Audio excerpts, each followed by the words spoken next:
أعوذ بالله من الشيطان الرجيم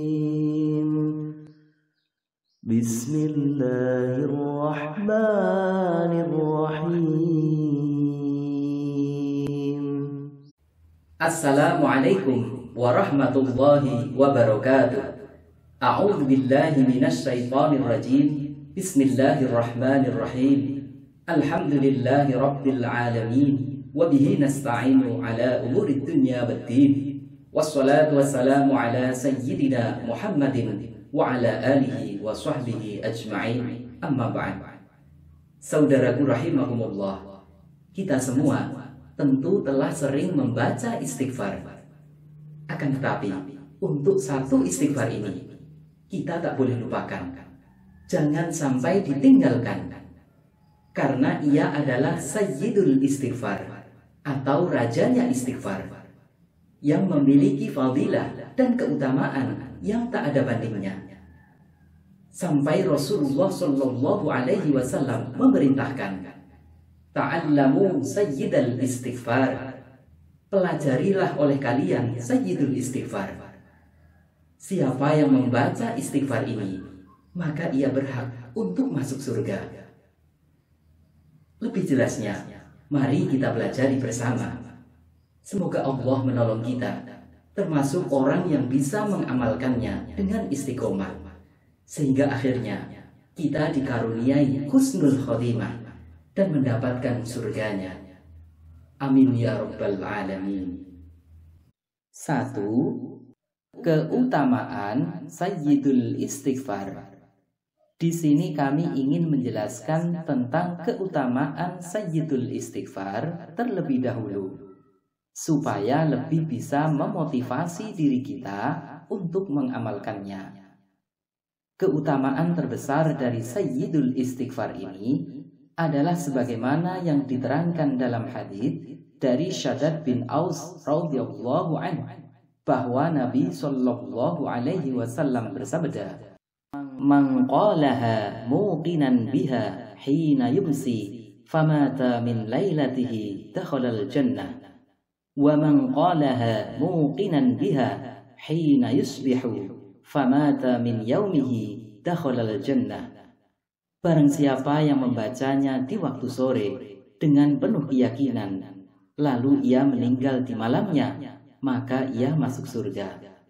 Dan barang siapa yang membacanya di waktu pagi dengan penuh keyakinan, lalu ia meninggal pada harinya itu, maka ia masuk surga. Hadits riwayat Bukhari dan Tirmidzi. Pada hadis ini jelas diterangkan bahwa orang yang mengamalkan membaca sayyidul istighfar ini, maka ia dijanjikan masuk surga. Janji masuk surga ini bukan main-main. Bahkan dalam riwayat Imam Nasai disebutkan dengan lafal illa wajabat lahul jannah, kecuali wajib pasti baginya surga. Kepastian masuk surga ini secara tidak langsung menandakan kalau pengamalnya kelak akan dikaruniai husnul khotimah ketika meninggalnya. Ini merupakan kabar gembira bagi kita semua.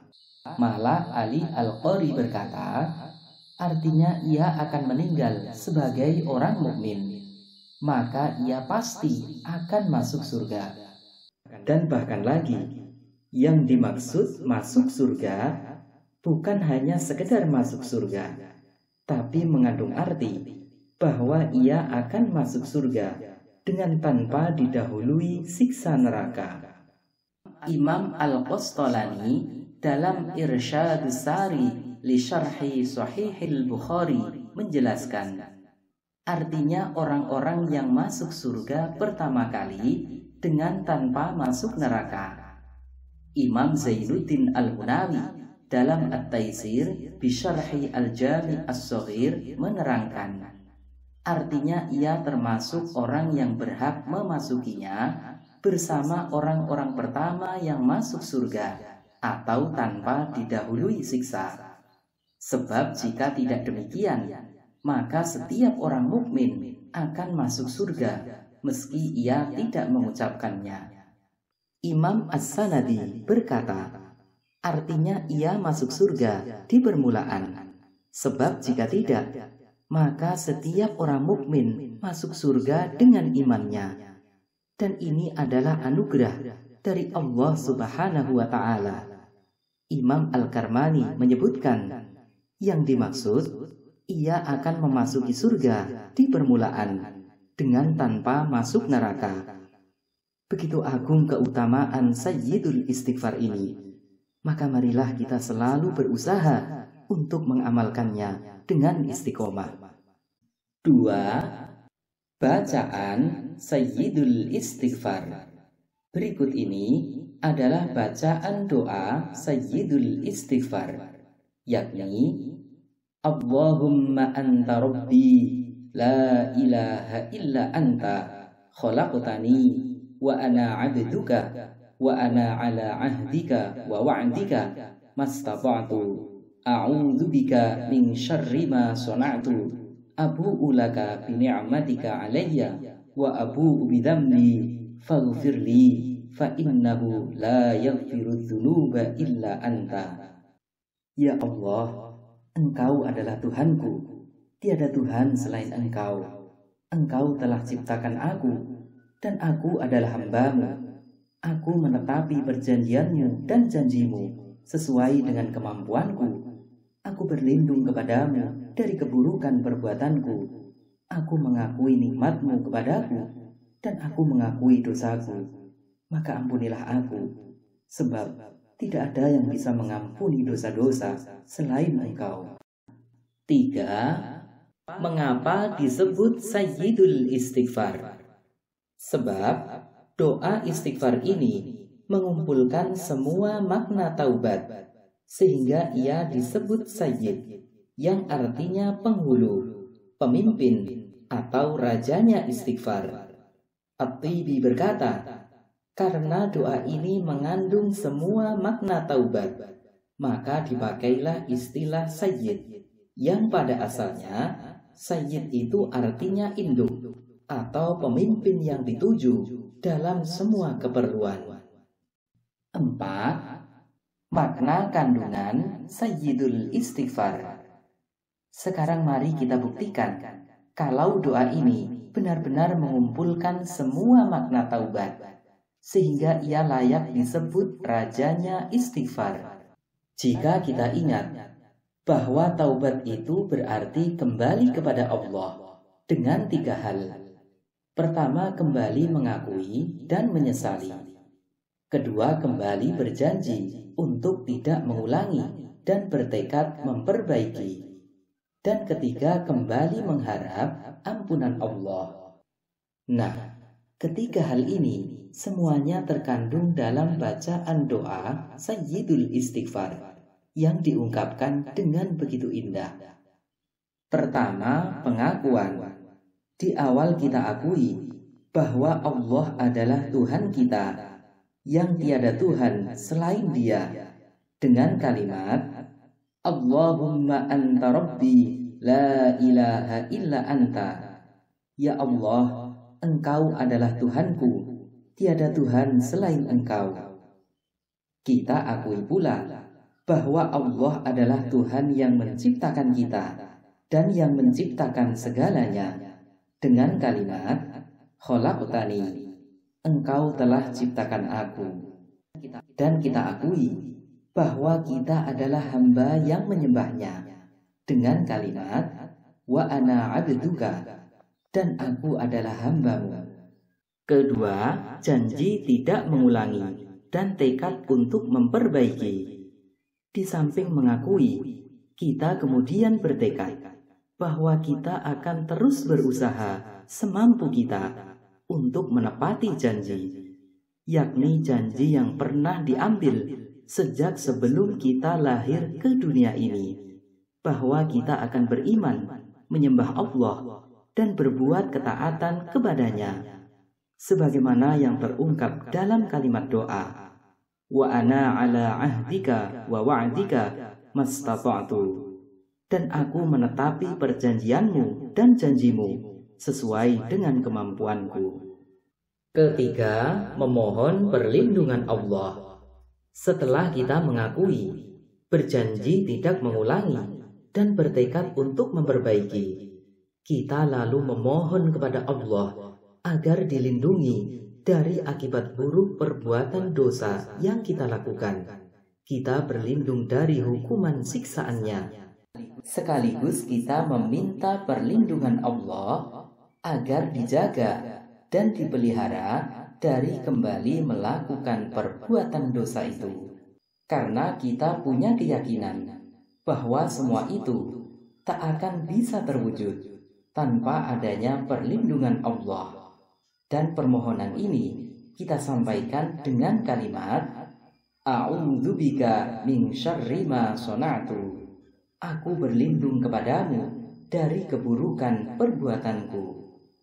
Keempat, cinta, syukur, dan penghambaan. Semua itu pada akhirnya memunculkan sikap dan perilaku terbaik seorang hamba, yakni hamba yang bersyukur dan mencintai Tuhannya, karena melihat, mengetahui, dan menyadari betapa besarnya nikmat-nikmat Allah yang telah diberikan kepadanya, dan betapa zolimnya dirinya karena telah banyak berbuat dosa. Inilah puncak pertaubatan seorang hamba yang terucap dalam kalimat doa, Abu ulaka bini'matika alayya wa abu bidhambi. Aku mengakui nikmatmu kepadaku dan aku mengakui dosaku. Kelima, permohonan ampun. Di akhir doa, kita tutup dengan harapan dan permohonan agar Allah mengampuni diri kita, disertai dengan keyakinan bahwa tidak ada yang bisa mengampuni dosa-dosa kecuali hanya Allah semata, yang terucap dalam kalimat doa, Faghfirli fa innahu la yaghfirudz dzunuba illa anta. Maka ampunilah aku, karena sesungguhnya tidak ada yang bisa mengampuni dosa-dosa selain Engkau. 5. Cara mengamalkan waktu dan hitungan jumlah. Pada asalnya, istighfar itu boleh dibaca pada waktu kapan saja dan berapa saja. Makin sering dibaca dan makin banyak diamalkan, maka makin baik dan makin besar keutamaannya. Sebagaimana diterangkan dalam hadits Nabi, siapa yang memperbanyak istighfar, maka Allah akan menjadikan untuknya kelapangan dari setiap kegundahan, jalan keluar dari setiap kesempitan, dan memberinya rezeki dari arah yang tidak terduga. Hadits riwayat Imam Ahmad, Abu Dawud, dan Ibnu Majah. Namun demikian, Nabi Shallallahu Alaihi Wasallam telah memberi petunjuk, sebagaimana yang tersebut dalam hadits, bahwa hendaknya doa Sayyidul Istighfar ini dibaca di tiap pagi dan sore hari, masing-masing 3 kali. Dan akan lebih baik lagi jika doa Sayyidul Istighfar ini juga dibaca di tiap selesai mengerjakan sholat fardu sebanyak 3 kali. Sebagaimana diterangkan dalam hadits Nabi, bahwa Rasulullah Shallallahu Alaihi Wasallam apabila selesai dari sholatnya, maka beliau membaca istighfar 3 kali. Hadits riwayat jamaah kecuali Bukhari. Yakin dan khusyuk. Untuk memperoleh keutamaan Sayyidul Istighfar ini, maka tak cukup hanya dengan ucapan lisan saja. Perhatikan sabda Nabi pada hadits yang telah disebutkan. Di situ terdapat kata muqinan, yang berarti orang yang yakin. Artinya, ketika kita membacanya, maka kita harus yakin. Yakin di sini maksudnya kita membacanya dengan ikhlas dan yakin dengan pahalanya.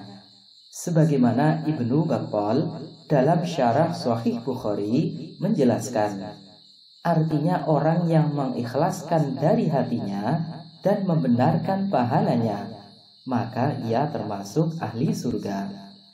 Selain yakin, doa Sayyidul Istighfar ini haruslah dibaca dengan kekhusyuan, kehadiran hati, kerendahan diri, dan pengagungan terhadap Allah Subhanahu wa Ta'ala.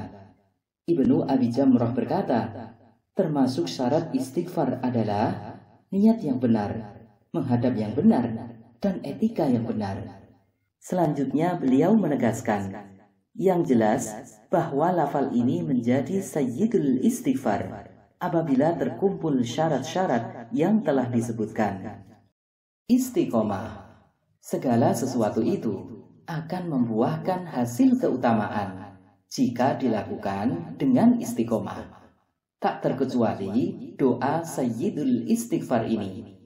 Perhatikan keterangan hadisnya, bahwa yang dijanjikan masuk surga itu adalah ia yang membacanya di pagi hari, lalu ia meninggal di hari itu, atau ia yang membacanya di sore hari, lalu ia meninggal di malamnya.